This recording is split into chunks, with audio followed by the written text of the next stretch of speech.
Koby is speed running through the Marine ranks and might end up as Admiral Orange Crab at the end of the story, wielding the 𝚲𝚙𝚡𝚗 no Mi. There are very few characters I have changed my mind about as drastically as with Koby, the little annoying pink-haired Harry Potter glasses wearing Koby that we get to meet at the very beginning of the story.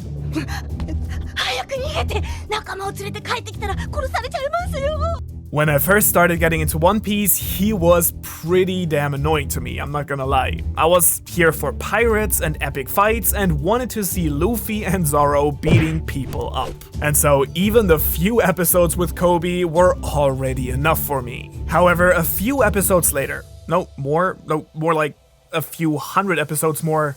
What? 1,000? Holy hell, it's like someone accidentally left the printer on. Anyways, nowadays my opinion on Koby has done a full 180-degree turn. To me, in a way, he is the embodiment of great writing in One Piece and one of the most quickly growing characters in the story. And I guess it took some time for me to grow as a person as well to realize that. Hi, my name is Manu. Thanks to you guys, I'm at that level where YouTubers start saying and doing stupid shit, so I don't know, if this video gets 1 million views in the first week, I will dye my hair pink. You become what you hate most, I guess. Like, you know how people really hate on something, like writing shit on t-shirts and stuff like that, but then they end up doing it themselves? That's me, but with YouTubers. I completely lost my thread here. One Piece. Today I want to talk about Koby's very unique role in the story, what his encounter with Boa Hancock probably means for Luffy, and of course, you know the drill, a crazy theory about how Koby will become Marine Admiral Orange Crab, inheriting Sabo's and Ace's 𝚲𝚙𝚡𝚗 no Mi. Yes, another dead brother, I know. Koby's role in the story is one of the most interesting and creative ones in One Piece, which really says something. At first glance, it might be easy to think that Koby is supposed to be to Luffy what 𝚲 was to Roger, a rival and foil in the Marines.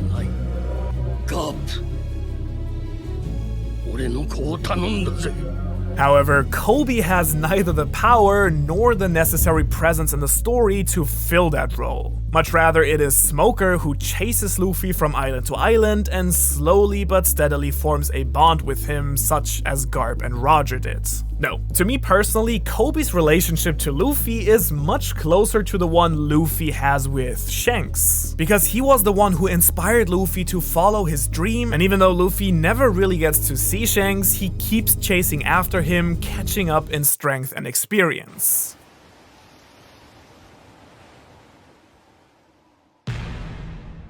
And the way I see it, it's the same for Koby. Luffy was the one who inspired him to follow his dream to become a Marine, and even though he barely ever sees Luffy, he strives to catch up to him as fast as he can. He's the first and maybe most important example of Luffy's unique ability to make friends and allies wherever he goes and bring out the best in people. With Luffy by his side, Koby goes from the small, plump, and cowardly boy to the full-blown Marine captain with Haki and Rokushiki powers in just 2 years. He's still far behind Luffy, but considering that Luffy has been training his entire life with 𝚲 and Ace and Sabo, I think it's more than impressive how fast Koby has developed. Basically, he starts as a people pleaser with little self-esteem on Aida's ship, which is of course understandable if you want to survive, who is too scared to step out of his comfort zone to actually chase his dream.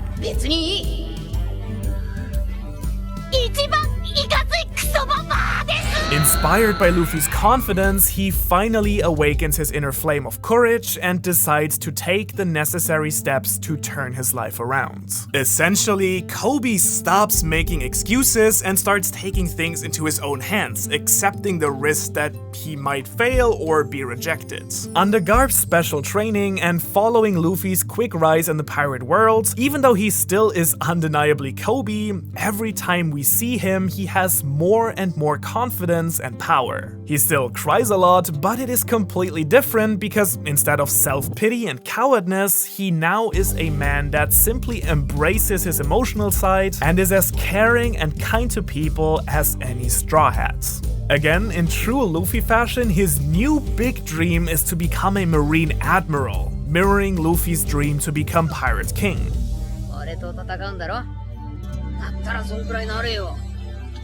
Luffy keeps inspiring Koby that anything is possible. However, it's only from here that things really start to heat up. Marineford then is of course a true milestone in this development. The moment he was determined enough to step in front of Akainu, the coldest and most unforgiving marine out there, well knowing that it will probably cost him his life, but with zero regrets, was when Koby gained 20,000 extra respect points in my book, and in yours probably as well. Just like Luffy, he is now prepared to embrace his values and ideals and offer his life for them. In that moment, he is the ultimate contrast to the cruel warmongering of Akainu and shows us what the Marines could and, let's be real, should be like. Something for which he even earns the respect of Shanks himself.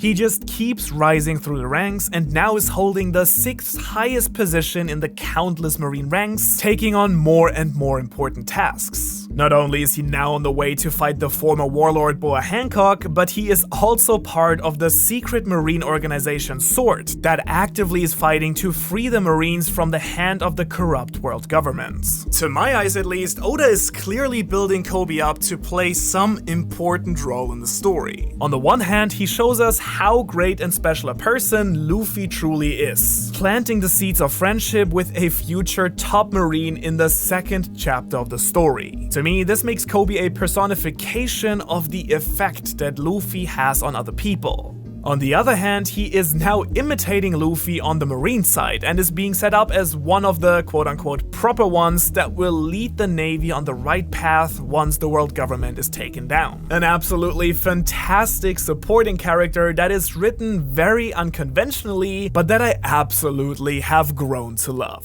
So, where does our pink-haired bad boy go from here? The abolishment of the Shichibukai system was one of the major outcomes of the Reverie and threw a lot of heavy hitters back into the game. I can't tell you how excited I am to see where Mihawk is going to end up. Buggy is surely gonna run into Luffy again at some point as well, but the most interesting storyline right now is undoubtedly Boa Hancock's confrontation with Koby.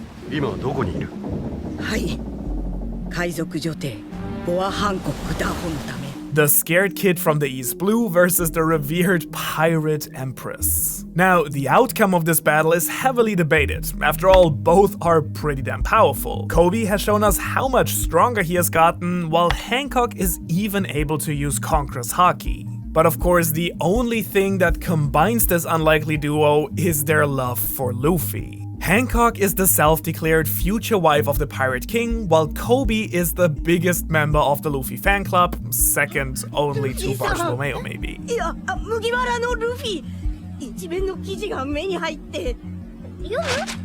I am more than curious to see how this fight is going to turn out, but I'm convinced that sooner or later both of them will realize that they're actually on the same side, on Luffy's side. And I don't put it past either of them to team up and come for Luffy's aid, maybe even still in Wano. However, what I think is even more fun to think and speculate about is whether Koby will actually fulfill his big dream and become a Marine Admiral by the end of the story. And there's actually a super interesting theory about this that exists in a number of different variations and with different twists, so it's kinda hard to figure out who to credit for this originally. Nonetheless, it's incredibly fun and makes surprisingly much sense, I feel. Now, as a premise for this theory, we of course have to assume that Koby will actually become an admiral at some point. And I think you could say against that he still seems to have a long way to go, but then the rate at which he has been growing has been pretty damn insane.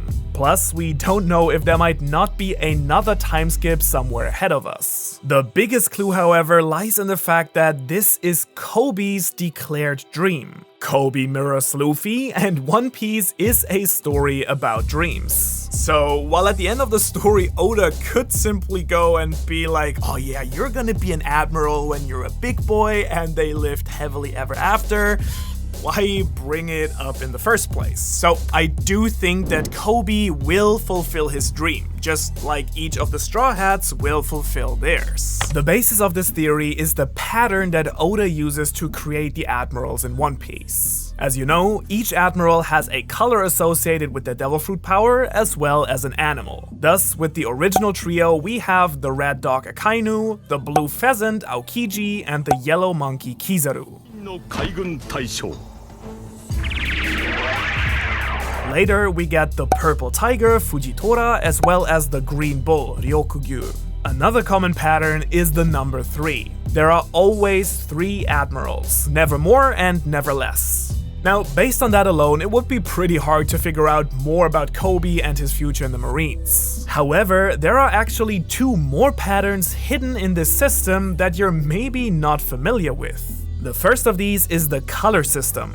Now, it might seem a bit random at first, but red, blue, and yellow are actually the 3 primary colors that you can use to make any other color with. I actually love design and stuff, so I'm pretty excited that we're talking about color theory now. Now, let's mix each of these primary colors together. Red and blue gives us purple, blue and yellow gives us green, and red and yellow gives us orange. Now, Aokiji and Akainu have already been replaced by green and purple. Kizaru still remains, but following this pattern would be replaced by an orange admiral as well.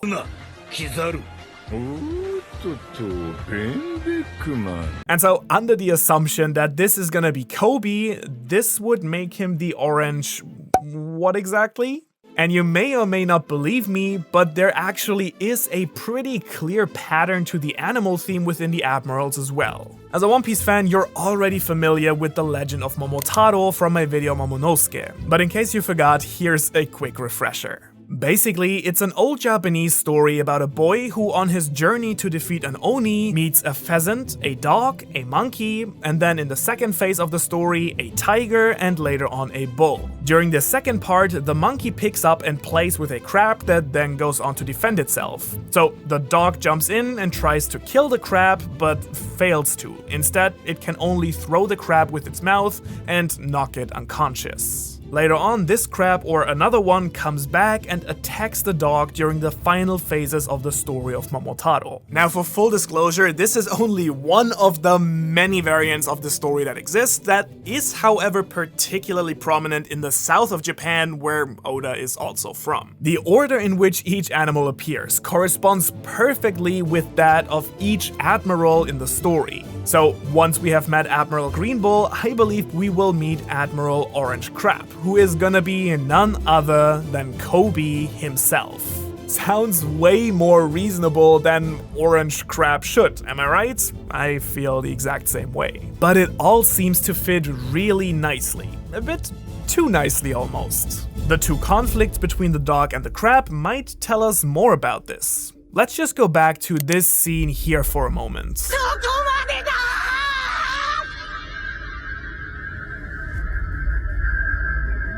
Koby steps up to Akainu, a clear clash in morals and codes of justice. Akainu tries to kill Koby, but fails, in the end only knocking him unconscious, just like the crab, as Shanks is stepping in, who uses his shell, his haki, to defend against Akainu's Logia abilities. A bit too much coincidence, don't you think? And this would also foreshadow a rematch between Koby and Akainu, this time on the same level. Now, what we still need to figure out is what ability Koby might have that would coincide with the orange theme. I mean, if Koby becomes an admiral, he needs a devil fruit to back it up. There are probably more options out there, but the best one that comes to mind is subscribing to my channel for next generation anime content. And the second best is Ace's Mera Mera no Mi, that is as orange as it gets. Ace even has a direct connection to Akainu, like as direct as it gets. Now, the only problem with this is obviously that Sabo has already eaten Ace's fruit. Sabo, who fights with claws, just as a crab.